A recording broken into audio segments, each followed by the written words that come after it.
exaltamos, Deus Pai. Tu és exaltado com muito Tu és adorado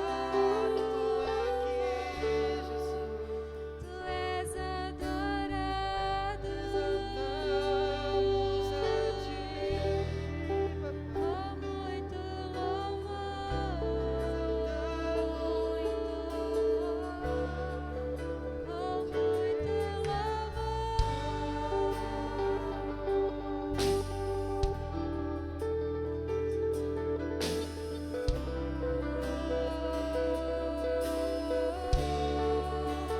Te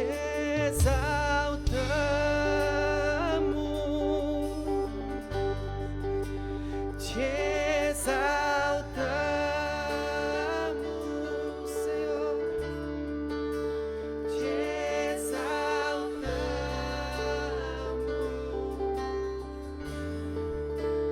ó Senhor,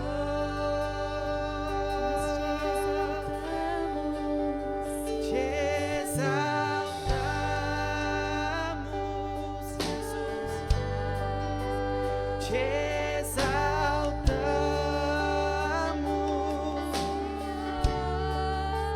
te exaltamos,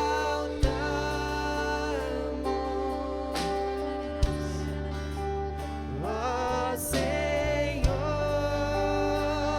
diga isso a Ele, te exaltamos,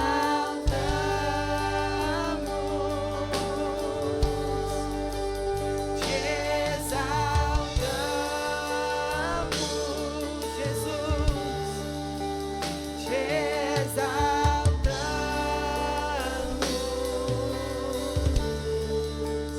ó Senhor, teu é o senhorio, te exaltamos,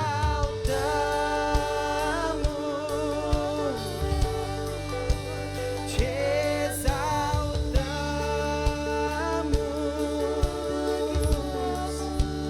te exaltamos,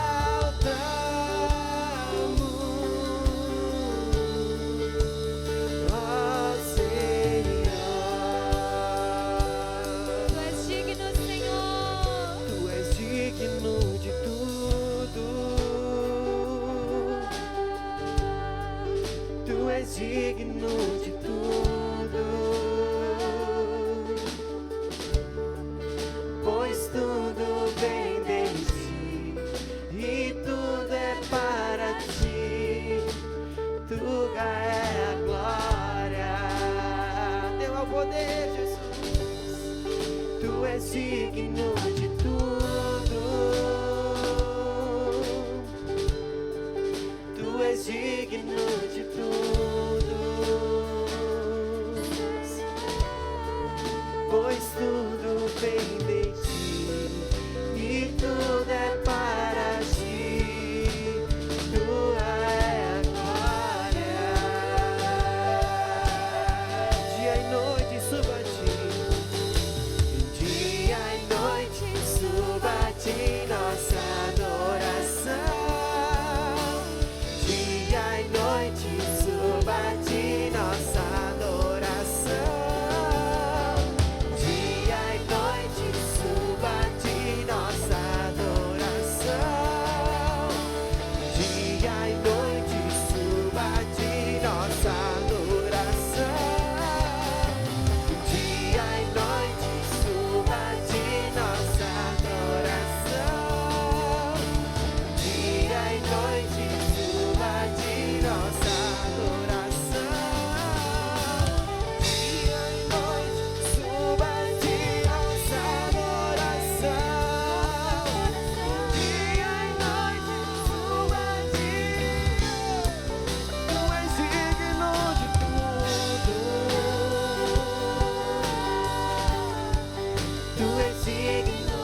és digno de tudo,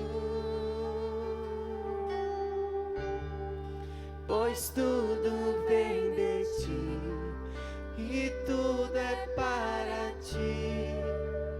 Tua é a glória.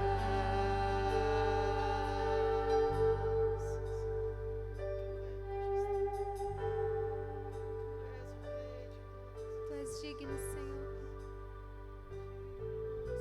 Digno, digno tu és, Senhor.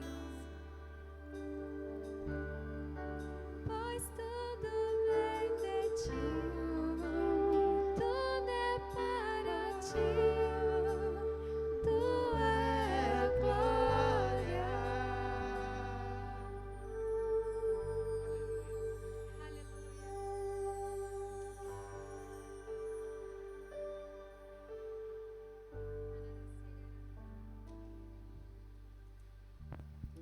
Amém.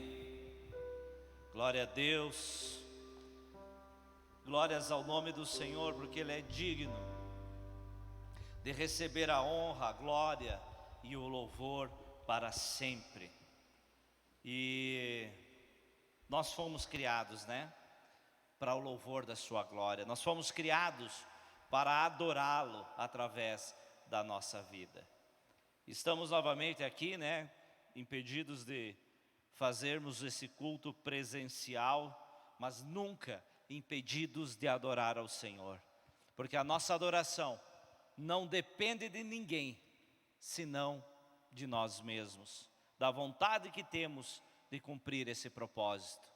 Mas é claro que você faz muita falta para nós aqui, estarmos juntos em comunhão, né, louvando e adorando o Senhor, mas queremos crer em nome de Jesus, que tudo isso logo vai passar, né? Mas não vai passar simplesmente por passar e acabar, mas vai nos melhorar, que eu acredito que esse é o propósito que Deus tem para nós, né? Hoje começamos o nosso relógio de oração. Você que tem aí o teu horário, o teu compromisso, lembre-se disso, né? E esteja na presença do Senhor, para juntos orarmos, intercedermos ao Senhor e ao Pai, né? Para que possamos passar por tudo isso de uma forma vencedora, né? Se você ainda não pegou um horário para ti, não tem problema, escolhe um horário. Hoje entre 18 horas, começa, né, às 18 horas e vai até às 18 horas de amanhã. E aí nós vamos vendo a possibilidade de aumentar esses dias, né? Mas nós queremos que em nome de Jesus, tudo isso sirva não somente para mudar a situação, mas para mudar o nosso coração acima de tudo. Vamos curvar nossas cabeças e orar. Eu quero que você coloque agora diante de ti a tua casa, o teu coração, porque nós vamos estar orando para recebermos a palavra, né? E os avisos, os demais avisos nós vamos estar dando aí pelo Insta, pelo WhatsApp, né? Fique ligado porque temos coisas que vamos com certeza estar falando aí e juntos mobilizando, né? Essa grande máquina, esse grande corpo de Cristo, né? Aqui na terra que é o céu, ou é a igreja, em nome de Jesus. Pai querido, nós estamos aqui, Pai, e pedimos agora que o Teu Espírito Santo fale conosco, nos encha de sabedoria e entendimento, nos dê graça e sabedoria.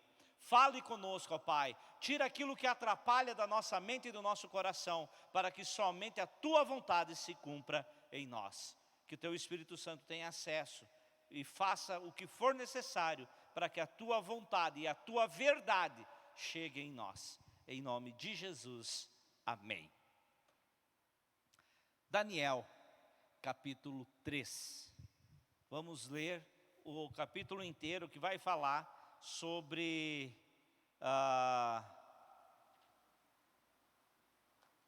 Sadraque, Mesaque e Abednego e a imagem de ouro de Nabucodonosor.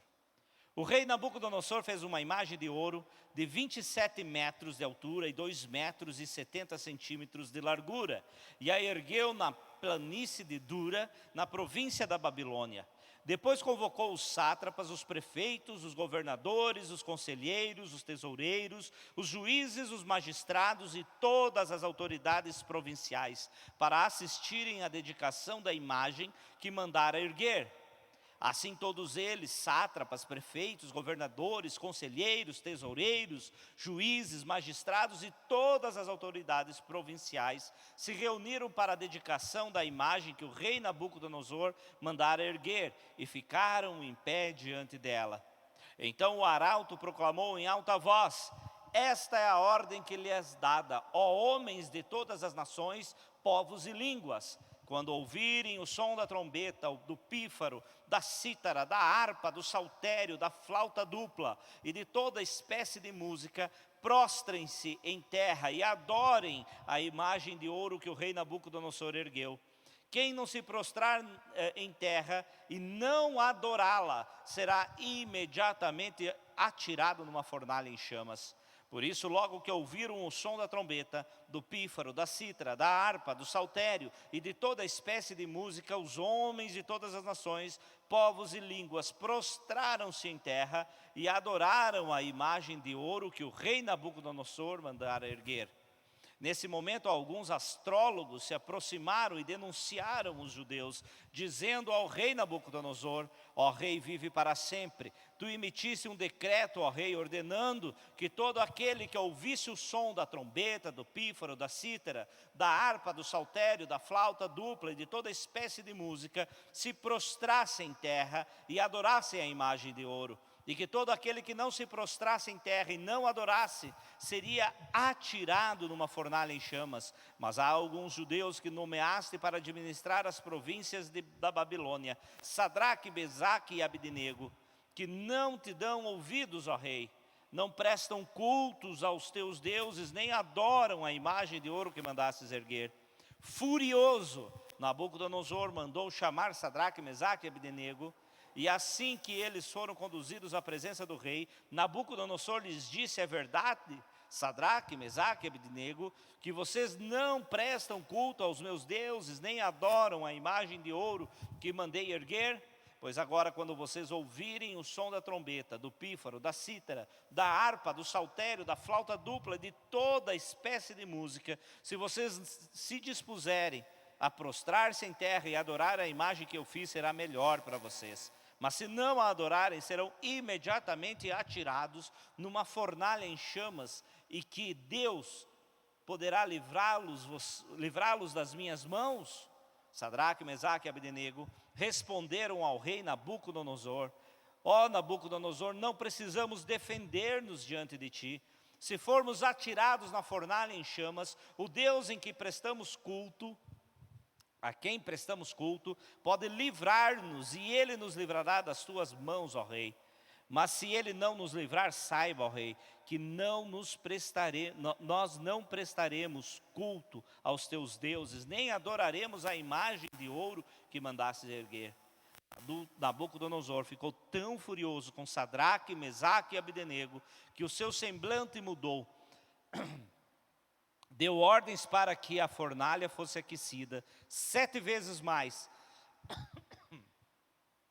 que o costume, e ordenou que alguns dos soldados mais fortes do seu exército amarrassem Sadraque, Mesaque e Abdenego e os atirassem na fornalha em chamas. E os 3 homens, vestidos com seus mantos, calções, turbantes e outras roupas, foram amarrados e atirados na fornalha extraordinariamente quente.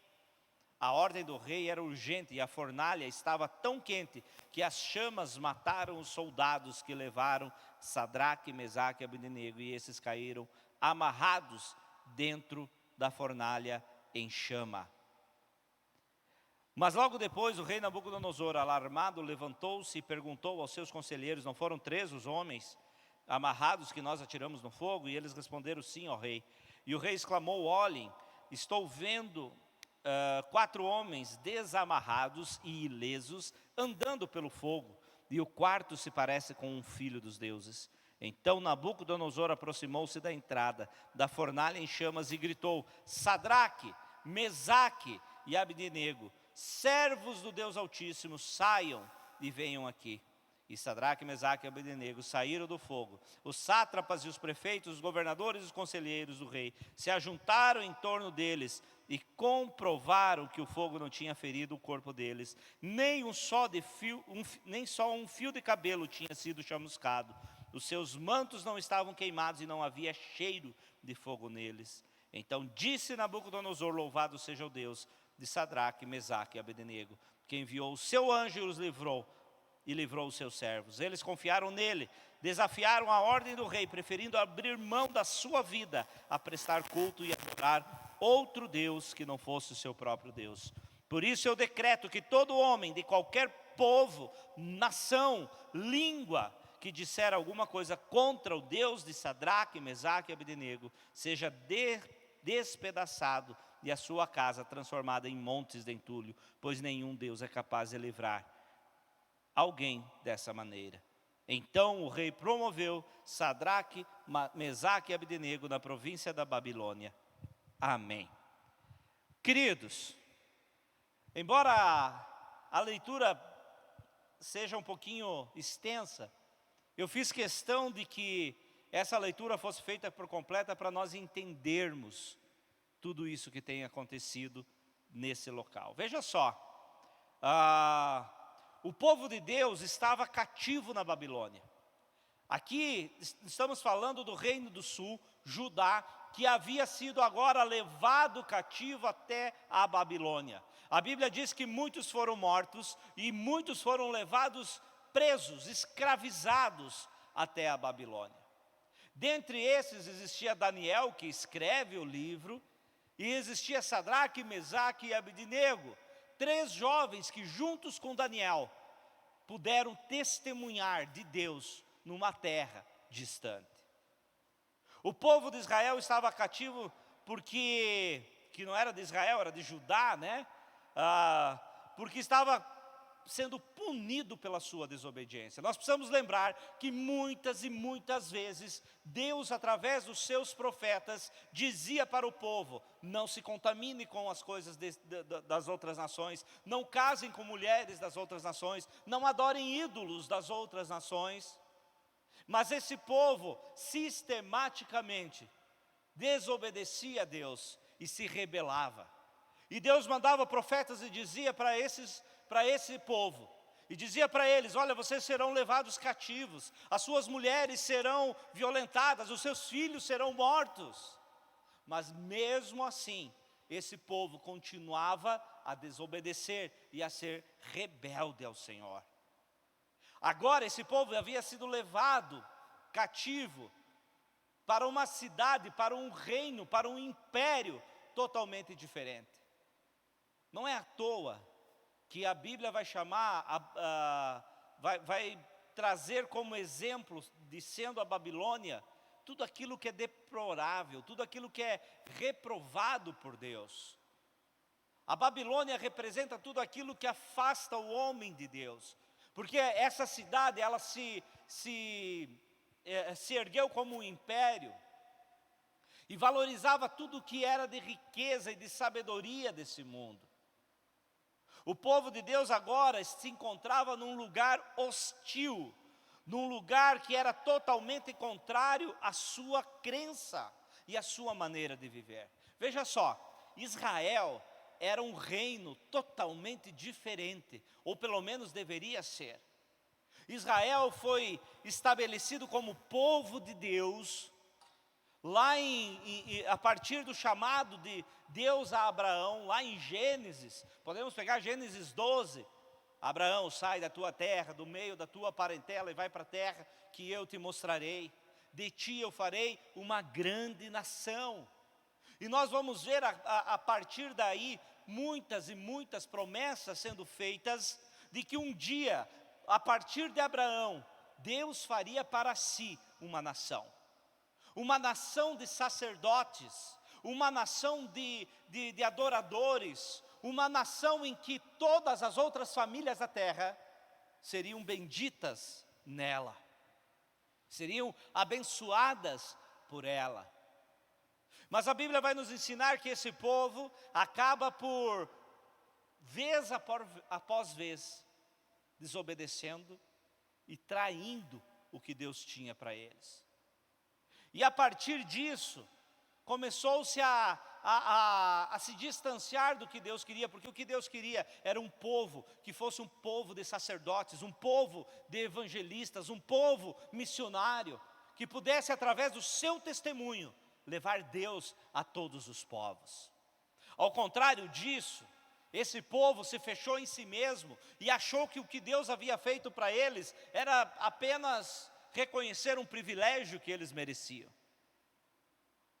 A Bíblia então vai falar que o sonho que Deus tinha para esse povo era um povo que não estaria preocupado com riqueza e nem com poder, que não queria vencer guerras que não fossem para ser vencidas, e nem se envolver no que Deus não queria que eles se envolvessem. Mas esse povo deveria ter um relacionamento totalmente diferenciado com Deus, e a partir daí, atrair outros ao Senhor. O povo de Israel, ele tinha tudo misturado, não existia política sem a parte religiosa, não existia saúde sem a parte religiosa, porque esse povo estava, de uma certa forma, todo ele misturado com Deus. Mas a grande verdade é que esse povo desiste de Deus, abandona Deus, e agora vai para um lugar onde os seus valores e a sua fé, e o seu caráter, e as suas convicções seriam testadas. A Babilônia era totalmente diferente. A Babilônia não era um lugar onde Deus reinava, pelo menos não de forma consciente por parte dos babilônicos. Mas a grande verdade é que ali um homem que se intitulava quase como Deus, deveria governar e deveria determinar o rumo de todos aqueles outros homens. Era um lugar onde as riquezas eram mais importantes do que as pessoas, e que uma pessoa só tinha importância se ela tivesse riquezas. Era um lugar onde a ostentação era a marca de todo aquele que queria galgar ou crescer socialmente. Esse povo agora, que antes estava sendo chamado para adorar a Deus, agora estava sendo obrigado a adorar um homem. Esse povo estava percebendo que Babilônia era uma antítese de Jerusalém, era o contrário de Jerusalém, era o arqui-inimigo da visão que Deus tinha. Porque se antes Deus tinha um lugar onde todos os povos seriam benditos, agora a Babilônia era um lugar onde todos os povos seriam malditos, porque teriam que se curvar diante de um poder humano, nefasto e ditatorial. Na Babilônia, a fé desses judeus seria provada. Ou se rendiam à cultura, ou sofreriam as consequências. Veja só a história desses 3 jovens, né? Às vezes a gente se pergunta por que Daniel não estava nesse meio. Provavelmente essa história acontece numa província apenas da Babilônia, num lugar distante, e provavelmente Daniel não estava nesse local, porque ele também com certeza não se dobraria, como nós vamos ver mais tarde. Mas esses 3 jovens são o que existe de melhor de Jerusalém. Eram os príncipes, os mais estudados, e eles foram escolhidos agora para serem auxiliares, ajudadores da Babilônia, porque esse era o estilo da Babilônia. Eles invadiam, eles conquistavam um povo e retiravam desse povo toda a sua riqueza material e intelectual, e levava para o seu império. Mas esses jovens tinham algo de diferente. Esses jovens, eles eram um remanescente. era um remanescente do povo de Israel. Era quem tinha sido preservado por Deus, para que o nome dele continuasse sendo glorificado. Existia um remanescente no meio do povo, que não iria se dobrar. Com certeza não era só Sadraque, Mesaque, Abednego e Daniel, não, com certeza existiam outros. Esses foram aqueles que alcançaram certa notoriedade, né? Mas Sadraque, Mesaque e Abednego representavam uma porção desse povo que preferia morrer a se dobrar a qualquer um que não fosse o Senhor. Sabe, ao longo da história, por maior que possa ter sido a apostasia, o abandono da fé, Deus sempre manteve um povo que poderia ser, ou que foi o remanescente. Um povo que não se dobrava à tirania, que não se dobrava às feitiçarias, que não se dobrava à idolatria, que não se dobrava à rebeldia contra Deus. Nabucodonosor não conhecia Deus, e cabia a esses jovens apresentar de fato quem era esse Deus.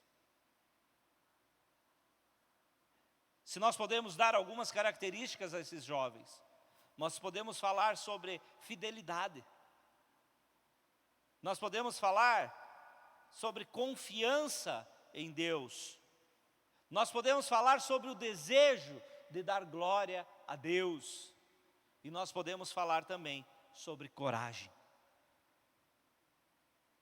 Veja só como é que é essa história. Uma grande estátua é erguida. Alguns vão dizer que é do próprio rei Nabucodonosor. O texto não fica claro, mas provavelmente tenha sido. E a Bíblia diz que era de 27 metros por 2,7 metros de largura. Provavelmente nessa medida existiu uma grande base de uns 12 a 15 metros para que fique uma estátua dentro de um padrão humano, né, de uma forma humana. Mas a grande verdade é que era uma estátua para glorificar o homem. E agora, quando essa estátua seria consagrada, uma grande festa é feita e todos ficam de pé diante dessa estátua. Sabe, isso aqui existe uma grande coisa que nós precisamos lembrar. Nós não podemos, às vezes, fugir de estar diante de coisas erradas. Veja só, a Bíblia diz que eles estavam em pé diante da estátua. Mas aí quando foi para eles se ajoelharem, eles se mantiveram em pé. Eu e você não podemos, muitas vezes, fugir de estar no meio onde existem coisas erradas, onde existem pensamentos errados, onde existem outras coisas que não são a vontade de Deus, mas eu e você precisamos nos manter em pé, mesmo nesse ambiente. O importante é que nós não venhamos nos prostrar diante dessa situação. E então, quando eles se mantêm em pé, sempre tem os fofoqueiros de plantão, né? E a Bíblia diz que alguns que eram os magos, os que haviam, que tinham essa parte mais mística, vieram e contaram para o rei Nabucodonosor. E a Bíblia diz que ele ficou furioso. Sabe, a partir daí a gente percebe que o rei Nabucodonosor, por mais que fosse um grande imperador, era alguém que tinha uma personalidade frágil. Porque quando ele vê que a sua ordem não é cumprida, ele fica furioso. E ele determina então que a fornalha seja 7 vezes mais aquecida. Provavelmente não foram 7 vezes mais, talvez seja apenas um artifício de retórica isso. Quer dizer que ela foi esquentada ao máximo, e provavelmente é perto de 1500 graus. Você já imaginou isso? Soldas são feitas a essa temperatura. E esses fornos, provavelmente eram fornos que eram utilizados para queimar tijolos. Uma coisa que é bem interessante, a Babilônia, o reino babilônico, o império babilônico, eles não construíam com pedras, porque o lugar onde está a Babilônia, né, entre o rio Tigre e Eufrates não existem grandes pedreiras. E o que eles tinham que fazer? Eles pegavam o barro e formavam o tijolo e assavam esse tijolo. Então todas as construções babilônicas, ou quase todas, eram feitas de tijolos. E esses fornos estavam espalhados por todo o Império Mesopotâmico. E por isso, talvez, ele fosse um instrumento de execução, porque existia em qualquer lugar. Ao contrário do Egito, ao contrário de Israel, ao contrário da Grécia, que construíam as suas edificações com pedras, Babilônia, por mais lindo e grande que fosse, era tudo tijolinho, né? E esses fornos eram utilizados então para cumprir também esse mandato de execução. A Bíblia fala então que esses 3 jovens foram lançados nesse forno. A Bíblia diz que o forno estava tão aquecido que os soldados que amarraram e jogaram eles morreram queimados. Morreram queimados. Alguns estudiosos vão dizer que provavelmente eles queimaram o seu pulmão, né? Porque eles chegaram perto e respiraram aquele ar muito quente, e por isso acabaram morrendo naquele lugar, né? Mas a grande verdade, amados, é que quando o rei Nabucodonosor olha para aqueles jovens, ele dá mais uma chance. Ele vai dar sempre mais uma chance. O mundo sempre vai nos dar mais uma chance para abandonarmos o que Deus tem para nós. Olha, eu vou tocar de novo aqui e vocês se ajoelhem. Mas a grande verdade é que aqueles jovens disseram: olha, rei, nós servimos um Deus que, se quiser, Ele nos livra da sua mão. Mas se Ele não quiser, saiba de uma coisa, ó rei, mesmo que Ele não nos livrar, nós nunca nos prostraremos diante de você ou diante de outros deuses. Sabe, queridos, nós estamos vivendo, de certa forma, um paralelo com essa história. Porque nós também estamos cativos num lugar onde a vontade de Deus também não é respeitada. Será que hoje não estamos também vivendo, o que estamos vivendo também não é parte de um juízo de Deus? Veja só, os judeus lá estavam na Babilônia porque eles desobedeceram. Será que hoje o que nós estamos vivendo com toda essa pandemia, que parece que nunca mais acaba, será que também não é o juízo de Deus sobre a terra? Eu tenho certeza que sim. Eu tenho certeza que sim. Mas não se preocupe, porque é o princípio das dores. Amados, parece meio até psicopata falar isso, né? Mas, queridos, nós não podemos formar cristãos que não saibam o que esperar. Sabe, nós precisamos entender que Deus já decretou um juízo para essa terra. E esse juízo viria através de pestes, de terremotos, de coisas espantosas, diz a palavra de Deus. A grande verdade é que o homem acha que tem o controle da vida e das coisas em suas mãos, assim como o rei Nabucodonosor achava que tinha. Mas Deus tem mostrado, dia após dia, que nada sai do seu controle, e que é Ele quem determina todas as coisas. Será que também não estamos sendo punidos por nossa desobediência e por nossa rebeldia? Queridos, vocês já notaram uma coisa? Eu estava pensando nisso hoje. Foi a mesma época do ano passado que estourou. Está acontecendo hoje de novo. O grande boom. Depois do quê? Do carnaval. Ah, não, pastor, esse ano não teve carnaval. Não teve? Dá uma olhada na internet. Festas clandestinas. Festas que desafiam o que Deus tem para o ser humano.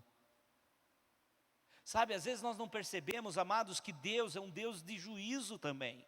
Ele é amor, Ele é cuidado, Ele é misericórdia, mas Ele também é o Deus que tem o cetro na sua mão, um cetro de justiça que reina. O ser humano tem vivido de uma forma totalmente descabida, tem vivido do seu próprio jeito, com a sua própria razão, tem se distanciado das coisas de Deus, tem debochado de tudo que é sagrado. Nós estamos vivendo num mundo, você sabia que o século 20, preste atenção nessa informação, o século 20 que nós passamos, você sabia que foi o século que mais houve mortes de cristãos em toda a história da humanidade? Mais mártires foram executados do que em qualquer outro ponto da história da humanidade. Hoje nós vemos perseguições a cristãos na África, na Ásia, na Índia. E nós achamos que tudo isso que está acontecendo é só um negócio que vai passar. Não vai passar. Escuta o que eu vou dizer. Ou nós nos preparamos para sermos os cristãos da última hora, ou nós vamos perder a última hora. Não quero que você se assuste, eu quero que você se prepare. Eu não quero que você fique com medo, pelo contrário, eu quero que você fortaleça a tua vida, o teu coração e as tuas convicções. O mundo em que vivemos é hostil à palavra de Deus. O mundo onde nós vivemos diz que o que é certo, que a Bíblia diz que é certo, ele diz que é errado. E aquilo que a Bíblia diz que é errado, ele diz que é certo. Tudo se pode nesse mundo, menos fazer o que a Bíblia manda nós fazermos.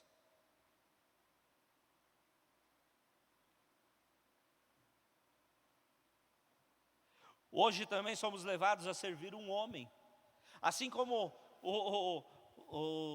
aquele povo estava sendo levado a adorar um homem, hoje também existe um homem que o mundo e o inferno querem que nós adoremos. O nosso próprio eu, o nosso próprio ego, o nosso prazer, a nossa vontade. Hoje o que o mundo nos ensina é que nós devemos nos prostrar aos nossos desejos. Ah, se tu tem vontade, faz. Ah, se tu sente prazer, está valendo. Mas a grande verdade, amados, é que esse homem é um homem caído, que deseja tudo aquilo que é contrário à palavra de Deus. E sim, nós devemos reprimi-lo pela palavra, nós devemos reprimi-lo com o Espírito Santo e crescermos no que Deus tem para nós. Esse tipo de pregação não vai ter sucesso em muitos lugares. Esse tipo de palavra, ela não vai ser top 10 nunca, em lugar nenhum. Sabe por quê? Porque hoje os cristãos mesmos estão querendo ouvir que Deus vai passar uma borracha em tudo, que tudo vai melhorar, que tudo vai acontecer, que Deus vai cuidar, que você não vai sofrer. Amados, eu e você fomos chamados para sofrer pelo nome de Jesus. A grande verdade é essa. Se o Evangelho tem falado outras coisas, não é o Evangelho que nós conhecemos, e como Paulo diz que nós passamos a vocês.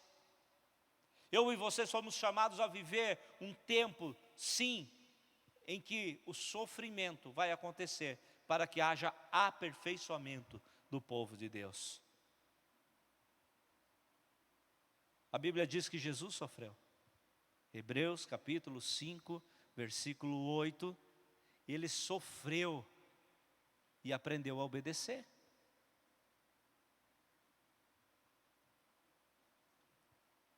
Esse mundo, assim como a Babilônia era a antítese do céu, de Jerusalém, esse mundo é a antítese do céu. É incrível como as coisas acontecem, a gente ouve algumas coisas e aí você vai analisando de forma mais profunda, né?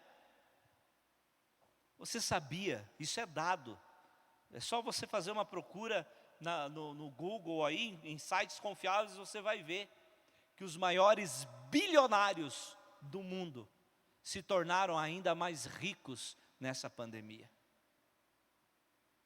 Será que esse mundo está preocupado em salvar vidas de verdade? O céu diz que uma pessoa vale mais do que o mundo inteiro. Mas nesse mundo, uma pessoa vale quanto ela tem no bolso, o quanto ela pode pagar. Se tem condições, se tem plano de saúde, você vai ter um tipo de tratamento. Se não, infelizmente, vai morrer.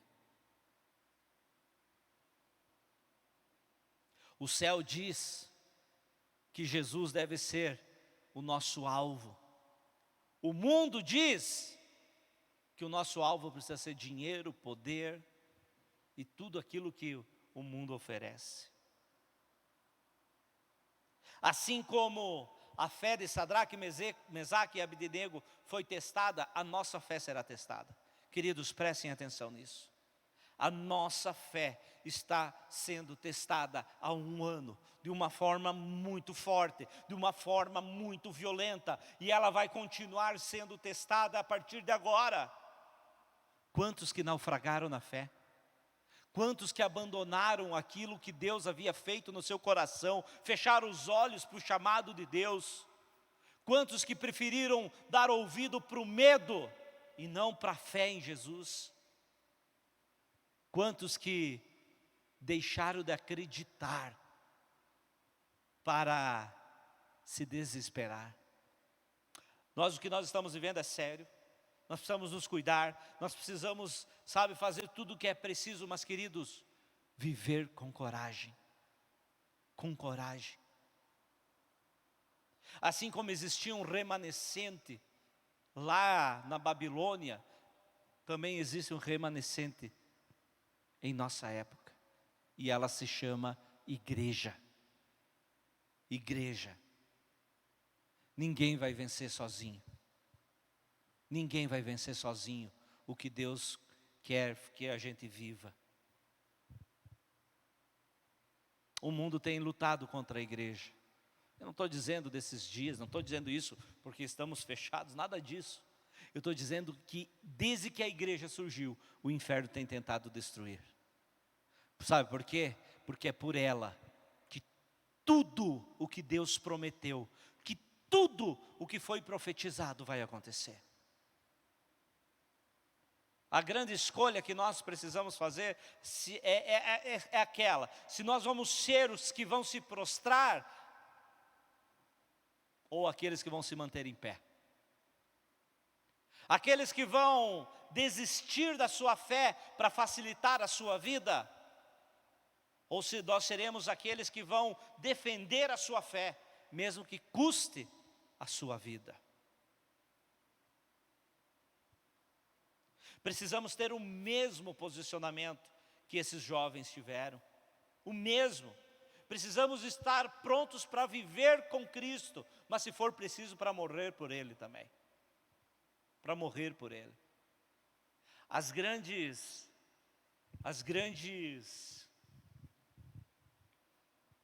epidemias, pandemias, e seja o que for que o ser humano já passou, muitos homens e mulheres de Deus perderam a sua vida, indo pregar o Evangelho em meio a moribundos, e foram contaminados e morreram. Sabe, amados, não estou dizendo que nós não precisamos nos cuidar, é claro que sim, mas nunca deixarmos de cumprir o propósito de Deus. Vale o que? Vale mais o que, né? Ganhar o mundo ou ganhar a nossa alma para a eternidade. A Bíblia diz então que Sadraque, Mesaque e Abdenego, eles não sabiam qual seria o seu destino. Aliás, eles não sabiam qual seria a solução daquele problema, mas eles sabiam qual era o seu destino: estar com Deus. Nós também não sabemos como será a nossa história. Nós não sabemos. Nós não sabemos se vamos viver muito ou se vamos viver pouco. Nós não sabemos se sofreremos mais ou sofreremos menos, ou quem sabe até nem sofreremos tanto. Mas a grande verdade, amados, é que eu e você temos por destino morar com Cristo. Nós temos por destino viver na presença de Deus. Viver na presença de Deus. Não sabemos como será o fim da nossa história, mas nós sabemos que o nosso destino é o céu. Esse mundo não conhece o Deus que servimos, assim como Nabucodonosor não conhecia quem era esse Deus. Mas cabe a nós apresentar a esse mundo o Deus vivo e real que eu e você conhecemos. O Deus que pode mudar a história do ser humano, o Deus que pode trazer paz em meio à guerra, alegria em meio ao sofrimento, verdade no meio da mentira. Eu e você conhecemos esse Deus, e a partir daí nós somos aqueles que devemos levar esse evangelho. E as características que esses jovens tinham também devem ser as nossas características. Fidelidade. O que é fidelidade? É se manter no trilho que nos foi proposto, no caminho que nos foi proposto, e não recuarmos por nada. Confiança em Deus. Em quem nós confiamos? Confiamos nos cientistas? Confiamos no governo? Confiamos na vacina? Confiamos na sei lá o que tanta gente fala? Não, nós confiamos em Deus. Em Deus. Pode ser que Deus não nos livre da fornalha, mas Ele vai estar junto conosco lá dentro se for preciso. Glorificar a Deus, amados, glorificar a Deus é dizer que Ele é merecedor de tudo e que nós não merecemos nada. É dizer que a nossa vida deve servir para que Ele seja engrandecido, e coragem para enfrentarmos o que for necessário. A grande verdade, amados, é que esses homens, esses jovens, foram colocados à prova, mas venceram. A Bíblia diz que Nabucodonosor olha para dentro do fogo, do forno, e esses fornos eles eram meio subterrâneos, com uma entrada de ar, e ele olha e ele diz: escuta, não foram 3 que nós jogamos lá? Sim, foram. Como é que eu vejo 4? Como é que eu vejo 4? E estão soltos, e estão passeando no meio do forno, do fogo. Sabe qual que é a promessa que Deus quer deixar para ti essa noite? Talvez Ele não te livre do forno, talvez Ele não nos livre dos problemas, talvez Ele não nos livre do fogo, mas Ele diz assim que vai estar conosco, passeando no meio de tudo isso. Passeando. Será o que eles conversavam? Esse anjo do Senhor é uma teofania, é a presença do próprio Jesus ali. Jesus desce para encontrar aqueles 3 jovens que não quiseram se dobrar. Oh, glória a Deus. Amados, às vezes nós achamos que nós vamos encontrar Deus na riqueza, no poder, nas coisas boas. Amados, Deus muitas vezes se revela no meio do fogo e da tribulação. A Bíblia então diz que Nabucodonosor muda. Muda. E ele diz assim: olha, o quarto é como filho dos deuses. Ele não tinha conhecimento de Deus, então para ele o que ele achou de mais perto do que ele poderia dizer, que era filho dos deuses. Alguém uma vez disse que Jesus brilhava mais do que o fogo naquele momento. Jesus sempre vai brilhar mais do que o problema. Jesus sempre vai brilhar mais do que a circunstância. Jesus sempre vai se sobressair mesmo no meio da tempestade, porque Ele é Deus. Ele é Deus. E eu queria que você guardasse algo no teu coração. Algo para você e para mim, para nós. É melhor vivermos com Deus no meio do fogo do que vivermos fora do problema sem a sua presença. Às vezes nós queremos evitar sofrimento, isso é nosso, é do ser humano. Mas querido, tenha coragem nesse tempo. Não te prostre diante da circunstância e do problema e das dificuldades que virão, mas se levante como homem e mulher, como jovem que quer cumprir o propósito de Deus. O Senhor nunca te abandonará, nunca te deixará. Ele sempre estará contigo. Ele sempre estará contigo. Veja só, a única coisa que o fogo queimou foram as cordas que prendiam os 3 jovens. Os problemas vão vir, sim, mas eles só vão tocar no que Deus quer que toque, para que eu e você sejamos ainda mais livres na sua presença. É essa palavra que eu quero deixar para ti essa noite. E eu quero que você entenda isso. O Espírito Santo de Deus nos dará a condição para vivermos em qualquer circunstância. É bem verdade que Ele pode nos levar para lugares bons, mas amados, uma coisa eu digo para você: as coisas boas e as facilidades, elas têm um poder muito grande de nos tirar do propósito de Deus. Os problemas e as necessidades muitas vezes vêm para que eu e você possamos cumprir o propósito que Deus tem para nós, afiar a nossa espada, alinhar a nossa vida. É isso. A partir daí, eu quero dizer para ti que ninguém pode determinar o teu futuro. O rei Nabucodonosor achou que tinha o poder de matar aqueles jovens, mas a grande verdade é que Deus mostrou para ele que quem pode dizer o que vai acontecer é somente Ele, somente Deus. Não tenha medo, não tenha medo, porque o Senhor cuida de você. Não tenha medo, porque o Senhor continua no controle. Não tenha medo, porque o Senhor continua sendo Deus, e Ele quer fazer parte da tua vida. Ele quer estar contigo, e às vezes o único lugar que Ele pode nos encontrar é no meio do forno, é no meio do fogo, é na tribulação, é no problema, é no caos. Eu tenho certeza absoluta, amados, que o que Deus permitiu nesse tempo é para que muitos possam encontrá-lo, é para que muitos possam conhecê-lo. E que eu e você sejamos luz para esse mundo, sal para essa terra, em nome de Jesus.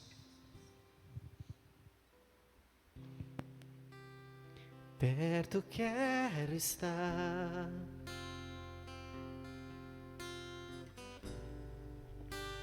junto aos teus pés,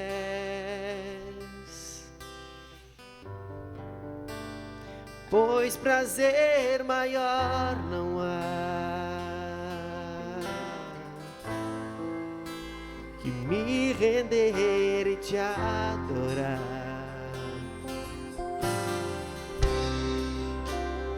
Tudo que há em mim quero te ofertar.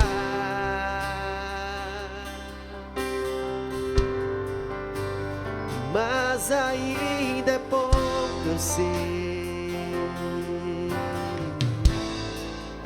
se comparado ao que ganhei. Eu não sou apenas servo, teu amigo me tornei.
Somente a ti, Jesus. Somente a ti, Jesus. Somente a ti, Jesus. Somente a Ele. Somente a ti, Jesus. Amém. Glória a Deus. Que o nosso coração se prostre somente a ti, Jesus. O Senhor é o único digno de receber toda a honra, toda a glória e todo o louvor. E que o nosso coração não negocie, não se prostre, não tema, mas permaneça em pé diante de ti, Senhor, dizendo que só o Senhor é Deus. Só o Senhor é Deus. Amém. Amém. Nós queremos agradecer a todos que nos ajudaram a fazer esse momento. A você que está em casa com o coração aberto, receba essa palavra, coloque ela em prática em nome de Jesus. Deus está levantando uma igreja gloriosa, um remanescente, e nós fazemos parte disso. Se você ainda não é igreja de Jesus, se você ainda não aceitou Jesus como Senhor e Salvador da sua vida, se você ainda não tem um motivo para viver, nós queremos hoje dizer para você que Jesus quer ser o motivo para você viver. Você vai ter experiências incríveis com Deus. A tua fé, o teu sentido, o teu propósito vai vir para dentro de ti, porque nós temos um destino, como o pastor falou. Nós temos uma origem, nós temos um destino. Nós viemos de Deus e Deus quer que nós venhamos voltar para Ele. E isso começa aqui já, aceitando Jesus como Senhor e Salvador da sua vida. Se você quiser fazer parte desse movimento de adoração e louvor e entrega, feche seus olhos agora, vamos orar para finalizar.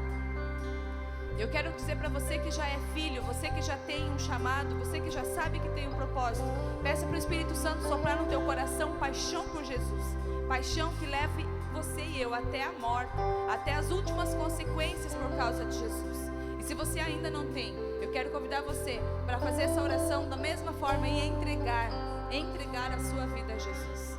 Amém? Vamos orar então. Senhor, nós entregamos diante de Ti a nossa vida. Nós não temos nada de bom, Senhor, para Te oferecer, mas nós temos um coração que deseja fazer a Sua vontade, que deseja agradar o Senhor, que deseja adorar o Senhor pelo que vai conhecendo do Senhor. Nós queremos ter, Senhor, o privilégio de continuar conhecendo quem o Senhor é. Pai, mesmo que isso custe até mesmo o risco da nossa vida. Em nome de Jesus, Pai, nós abençoamos cada coração, Pai, que está diante de Ti agora fazendo essa oração. Pai, que sejamos comprometidos até o último dia, até o dia que o Senhor vier nos buscar ou que nós formos até o Senhor. Porque o que importa é estarmos contigo. Em nome de Jesus. Amém. Que a graça do nosso Senhor Jesus Cristo, o amor de Deus Pai e a comunhão gloriosa do Espírito Santo esteja com todos, agora e sempre. Em nome de Jesus.